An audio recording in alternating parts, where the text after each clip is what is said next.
نحمده ونصلي على رسوله الكريم نستفى عما بعد فقد قال الله تعالى في كلامه المجيد والفرقانه الحميد أعوذ بالله من الشيطان الرجيم بسم الله الرحمن الرحيم يا أيها الذين آمنوا اتقوا الله وقولوا قولا سديدا يصلح لكم أعمالكم ويغفر لكم ذنوبكم وقال النبي صلى الله عليه وسلم طلب العلم فريدة على كل مسلم والمسلمة صدق الله العظيم وصدق رسوله النبي الكريم সমস্ত প্রশংসা গুণকীর্তন আরাধনা বন্দনা সেই মহান করুণাময় আল্লাহ তাবারক তাআলার জন্য যে আল্লাহ তাবারক তাআলা আজকে আমাদেরকে দিনের কথা শোনার জন্য আসার তৌফিক দান করেছেন, তার জন্য আমরা শুকরিয়া আদায় করি আলহামদুলিল্লাহ। তারপর পরে জানাই মক্কার জ্যোতি মদিনার বাতি মা আমিনার লাল মরুর দুলাল আহমদ মুস্তফা মুহাম্মদ মুস্তফা সকলে বলি সাল্লাল্লাহু আলাইহি ওয়াসাল্লামের উপরে দরুদ ও সালাম বর্ষিত হোক, বলুন আমিন সুম্মা আমিন। দুনিয়ার বুকে আমরা গাছপালা নদ নদী যাহা কিছু দেখতে পাই সব কিছু সৃষ্টি হয়েছে একজনেরই ওসিলায়, তিনি হচ্ছেন মুহাম্মদ রাসূলুল্লাহ সাল্লাল্লাহু আলাইহি ওয়াসাল্লাম। বলা হয়েছে দুনিয়ার বুকে নদ নদী গাছপালা পাহাড় পর্বত কীট পতঙ্গ মোট কথা যা কিছু আমরা দেখতে পাই দুনিয়ার সৌন্দর্য রৌনক কোনো কিছুই সৃষ্টি হতো না যদি মুহাম্মদ সাল্লাল্লাহু আলাইহি ওয়াসাল্লামকে সৃষ্টি না করতেন। সব কিছু তিনারই ওসিলায় দুনিয়া সৃষ্টি হয়েছে। দুনিয়ার বুকে সব কিছু তিনারই জন্য সৃষ্টি হয়েছে, আর দুনিয়ার বুকে আমাদেরকে পাঠিয়েছেন একমাত্র তিনারই ইবাদত বন্দেগী করার জন্য।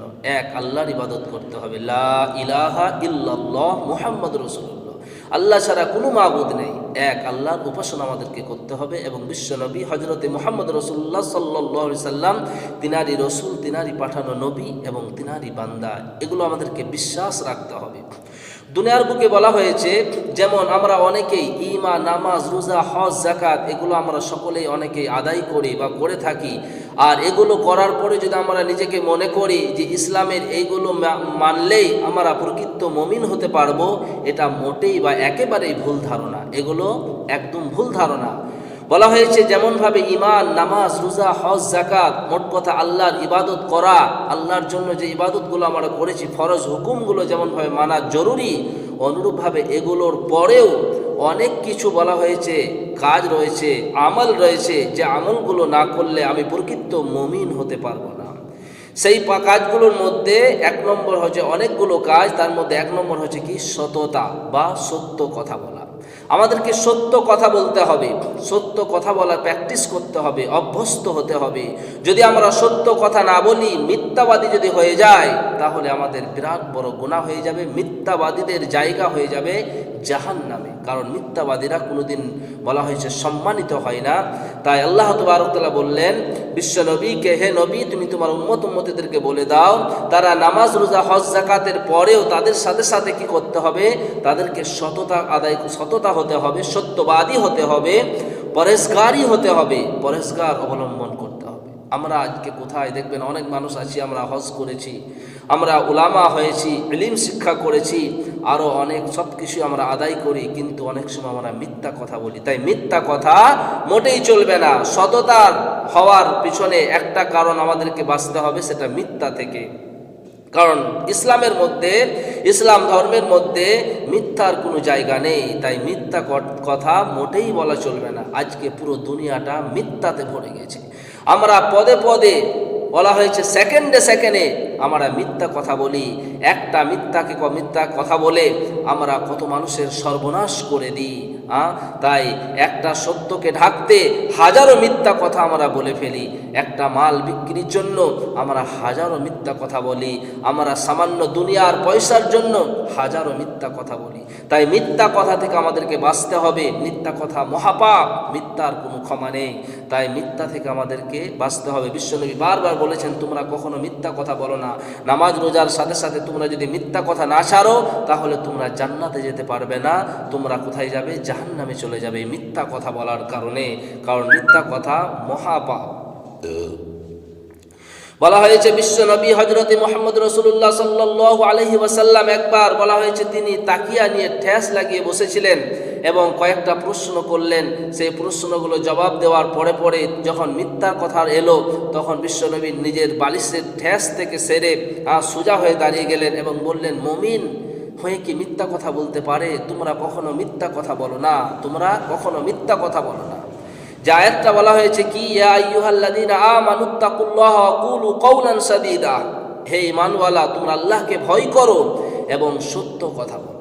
হে ঈমানওয়ালা তোমরা আল্লাহকে ভয় করো এবং সর্বদা সত্য কথা বলো। সত্য কথা যারা বলে আল্লাহ তাদের জন্য কাল কিয়ামতের ময়দানে অনেক পুরস্কার রেখেছেন। মিথ্যা কথা বললে মুখে দুর্গন্ধ বের হয়, তাই সত্য কথা বললে আল্লাহর রহমত নাজিল হয়।